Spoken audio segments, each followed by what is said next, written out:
ప్రీతి ఆయనను పూజించే నది పైన భక్తులకు సత్పత్తి భక్తే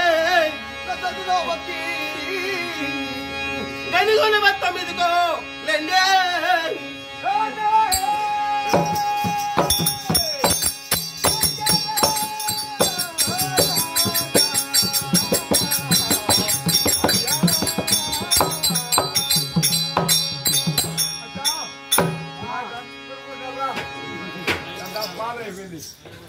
అంటే వాళ్ళు ఎదుగా వస్తున్నారే ఇంద్రుడు దేవేంద్రుడు ఆది విష్ణుడు కానీ ఒక ఎత్తు రూపంతో బయలుదేరి వస్తున్నాడు. సూర్యుడికైనా వచ్చి ఉండొచ్చు, చంద్రుడికైనా వచ్చి ఉండొచ్చు. అతను ముఖార బింబం చూస్తా ఉంటే వచ్చేదే లేదు. చక్కదనంతో సూర్యుడి కంటే మిక్కటంగా వెలుగుతున్నది ముఖార బింబం. మీరు ఎదురేగి ఆయన పాద పద్మలకు సబ్బక్కి మొక్కి భక్తిగా చేసరాండి అంటున్నాడు.